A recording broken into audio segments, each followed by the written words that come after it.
This weekend, Hartford meets its deadline for its next loan payment of $12 million thanks to a bailout from the state, one that will keep the city from collapsing financially, at least for now.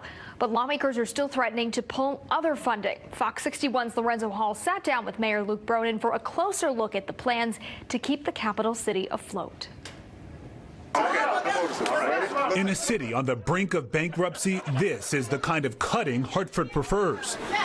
A ribbon-cutting ceremony. Yours is pastel-y. Celebrating the opening of yet another business in the capital city. These are looking good. I like the colors. The owner of Painting with the Twist. We have enough bars, we have enough restaurants, but what else? Stefan Richmond is a Bloomfield resident, but says he sees potential in this city. When it came down to it, I was like, you know what? Hartford needs it.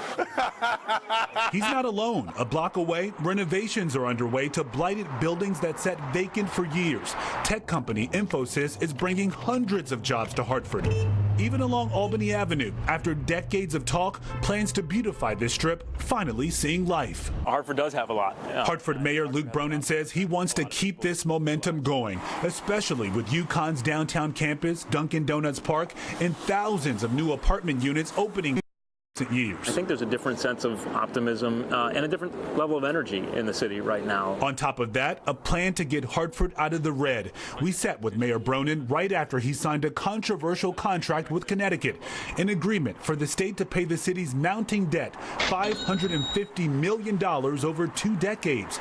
The best, he says, of 2 potential paths for the city. One was bankruptcy, and the other was to build, a new partnership with the state of Connecticut. That partnership now in question after this memo was released by lawmakers claiming there was a misunderstanding about that agreement. So Mayor Bronin says the focus is on quickly proving helping Hartford helps Connecticut. If you look around the country at those states that are seeing real economic growth, in almost every one, that growth is being driven by cities, but that growth is helping to lift up communities of every size around them. Bronin says he's adamant about continuing the growth in Hartford, which is still an uphill battle. The city's budget will remain tight because of Hartford's unique financial situation.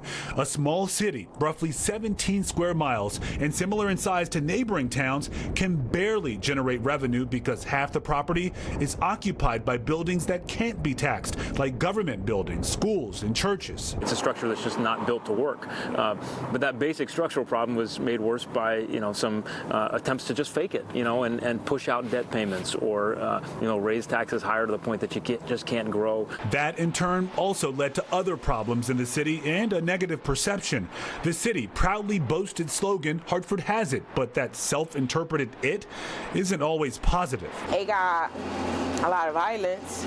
They got that. Stop having potholes. I think we need to play a game. Meanwhile, Bronin and those taking a chance on the capital city, like Richmond, are urging you to do the same and, in turn, help paint a different picture of Connecticut. There's many twists in Painting with a Twist.